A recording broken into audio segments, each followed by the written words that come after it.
ఓం మహాగణాధిపతయే నమ. ఓం గురుభ్యో నమ. ఓం శ్రీమాత్రే నమ. పరమేశ్వర స్వరూపమైనటువంటి జ్యోతిష, వాస్తు మరియు ఇతర అనేకమైనటువంటి శాస్త్రములను మనకు అందించినటువంటి మహర్షులకి నమస్కారం.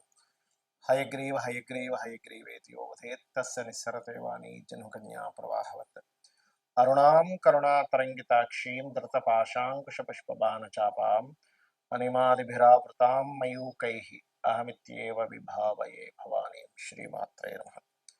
ప్రేక్షకులకి లలితాంబిక అమ్మవారి యొక్క అనుగ్రహం పరిపూర్ణంగా కలగాలని మనస్ఫూర్తిగా కోరుకుంటూ, నన్ను చాలామంది అడుగుతున్నటువంటి ప్రశ్న ఏమిటంటే, ఏమండి కనీసం ఈ విశ్వవసు నామ సంవత్సరంలో అయినా సరే మేము ఫైనాన్షియల్గా ఎదగాలంటే ఒక్క టెక్నిక్ చెప్పండి కనీసం మా లగ్నం లేదా మా రాశి వారికి, ఎందుకంటే అన్నిటికీ కూడా ధనం మూలం ఇదం జగత్ కాబట్టి అని అంటూ ఉన్నారు. అయితే నేను ఇందులో ఆదాయం ఒకటే కాదు, అంటే మనకి ఆరోగ్యము, రుణరోగ శత్రు బాధలు కూడా తగ్గడానికి ఏమిటి, అదేవిధంగా ఫైనాన్షియల్గా పెరగడానికి ఏమిటి అనే విషయాలు నేను మీకు చెప్తాను. అయితే ఈ విషయాలు చెప్తుంది నేనైనప్పటికీ కూడా చెప్పిస్తుంది సాక్షాత్ లలిత అమ్మవారిగా భావిస్తూ ఒక్కొక్క లగ్నం గురించి తెలుసుకుందాం. మేషలగ్నము, మేషరాశి. ఫస్ట్ ఆఫ్ ఆల్ ఏంటంటే, అసలు మనం ఏ లగ్నంలో పుట్టాము, ఆ లగ్నానికి ధనాన్ని ఇచ్చే వాళ్ళు ఎవరు, ధనాన్ని ఆపేటువంటి గ్రహాలు ఏమిటి అనేటువంటిది పర్సనల్ చార్ట్లో ఒక రకంగా ఉంటుంది, జనరల్గా ఒక రకంగా ఉంటుంది. ఫస్ట్ దాని టెక్నిక్ మనం తెలుసుకోవాలి. అంటే ఎలా అంటే, చిన్న ఎగ్జాంపుల్ చెప్తా చూడండి. ఒక వ్యక్తికి ఏదైనా హెల్త్ ఇష్యూ ఉంది, ఎగ్జాంపుల్ షుగరే ఉందనుకోండి. అప్పుడు ఏం చేస్తారు, షుగర్ కంటెంట్ తీసుకోవడం తగ్గిస్తారు, వాకింగ్ పెంచుతారు, తగ్గడానికి గల టాబ్లెట్స్ తీసుకుంటారు కదా. అంటే డిఫరెంట్ ఒక 2-3 పద్ధతులు పాటిస్తే అతనికి అది తగ్గుతుంది. షుగర్ కావచ్చు, బీపీ కావచ్చు, ఎనీ అనారోగ్యం.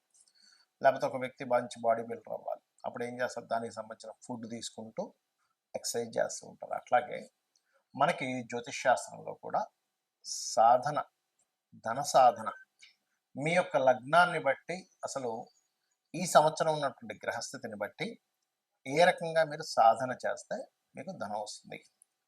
ఫస్ట్ ఆఫ్ ఆల్ ఇక్కడ మేషలగ్నం, మేషలగ్నానికి రెండవ అధిపతి ఎవరు అని చెప్పి తీసుకోవాలి, శుక్రుడు. శుక్రుడు అందరికీ, మన మేషలగ్నంలో అందరికీ కూడా శుక్రుడే కదండి, ఇది రెండో అధిపతి. ఎందుకు మరి ధనానికి సంబంధించిన విషయంలో ఇబ్బందులు వస్తుంటాయి అంటే, ఒక్కొక్క జాతకానికి ధన యోగములు దాని పర్సంటేజ్ ఉంటుంది.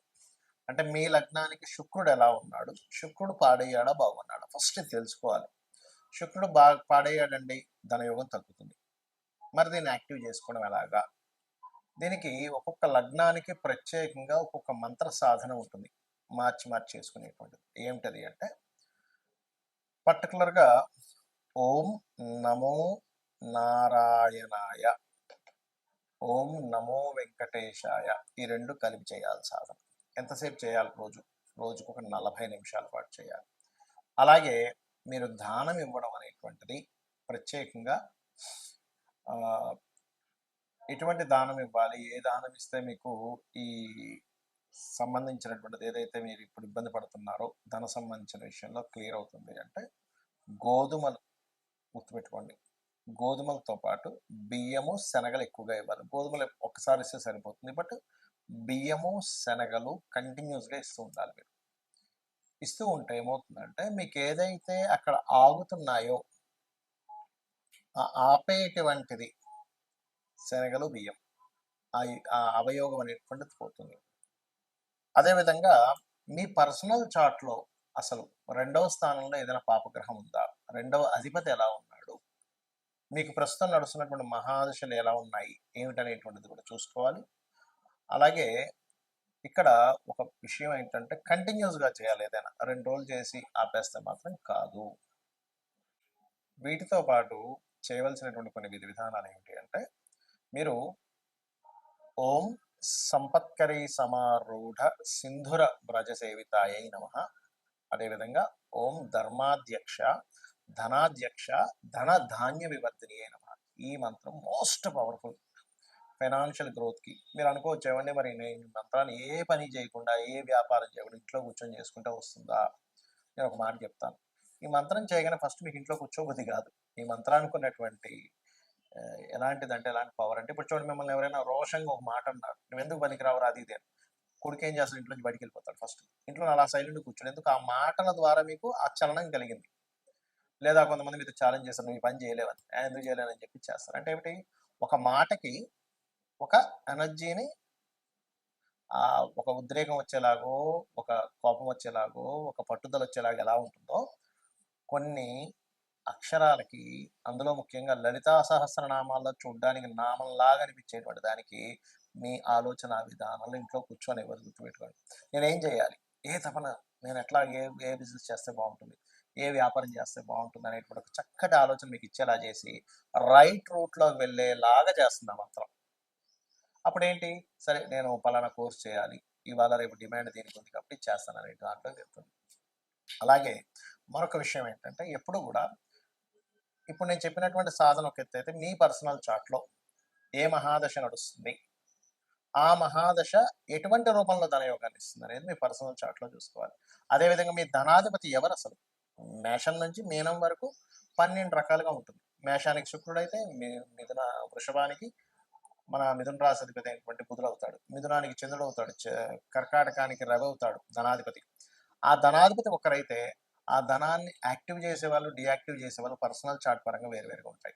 బట్ ఒకటే గుర్తుపెట్టుకోండి, మీరు మీ జాతకం ఎలాగున్నా కూడా నేను ఇందాక చెప్పినటువంటి ఆ 2 మంత్రాలు అద్భుతమైన ఫలితాలు ఇస్తాయి. ఇక రెండో విషయం, మీకు దగ్గరలో గోశాల గనక ఉన్నట్లయితే, అందులోని ముఖ్యంగా దేశీవాళీ గోవులు ఉన్నట్లయితే అక్కడికి వెళ్ళి చక్కగా తేనె పూసినటువంటి చపాతీలు, అంటే చపాతీలు ఎక్కడ కూడా నూనెలో వేయకుండా, నూనె పోసి కాల్చకుండా 3 చపాతీలు తీసుకొని దాన్ని చక్కగా భక్తి శ్రద్ధలతో, నిజంగా అమ్మవారికి స్వయంగా నా చేత్తో తినిపిస్తున్నాను అనేటువంటి భావనతో గోవుకు తినిపించండి.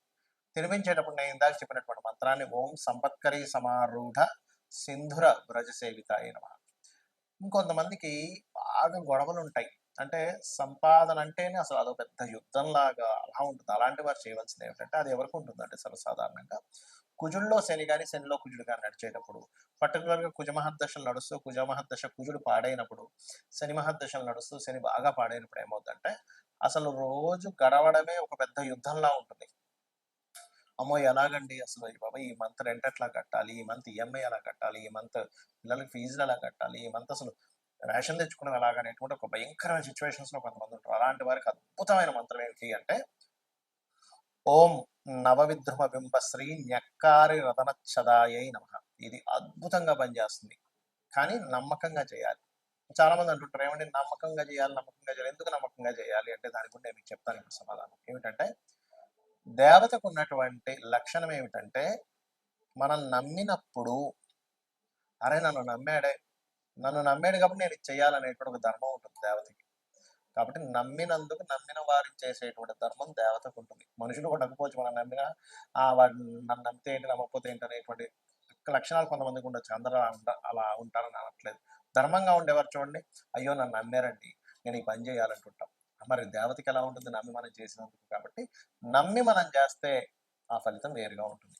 ఇంకోటి ఏంటంటే, దేవతను ఎప్పుడు కూడా ఒక తల్లిగాను తండ్రిగాను భావనతో చేసినప్పుడు ఏమవుతుందంటే, తల్లికి తండ్రికి ఉన్నటువంటి గొప్ప లక్షణం ఏంటంటే, వాళ్ళు మనకేదో చేస్తారు కాబట్టి చేయరు. అందులో ముఖ్యంగా తల్లి ఏంటంటే, నేను చెయ్యాలి, నా కొడుకు కాబట్టి నేను చేయాలనే భావనతో చేస్తుంది. కాబట్టి దేవతకి ఉన్నటువంటి లక్షణమే అది. తల్లిగా మీరు భావించేటప్పుడు, తండ్రిగా మీరు భావించేటప్పుడు చూడండి, జగత పితరౌ వందే పార్వతీ పరమేశ్వరం అంటాం. ఇప్పుడు దేవతని ఒక అమ్మవారు, లలిత అమ్మవారే ఉంది.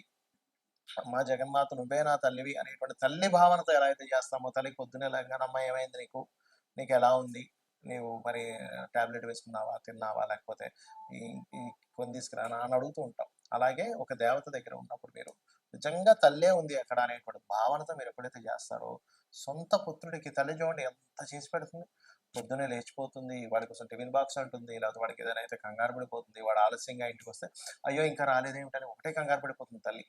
అంటే ఏమిటి? ఆ మాతృభావంతో మీరెప్పుడైతే అమ్మవారిని చూసారో, తండ్రి భావంతో ఎప్పుడైతే ఆ యొక్క పరమేశ్వరుడును, విష్ణువును మీరు ఆరాధించేటువంటి మహాగణపతులు ఎవరైతే చూసారో, ఖచ్చితంగా 100% మీకు ఆ దేవత తల్లిగాను, ఆ పరమేశ్వరుడు తండ్రిగాను మిమ్మల్ని కంటికి రెప్పలా కాపాడుకుంటారు.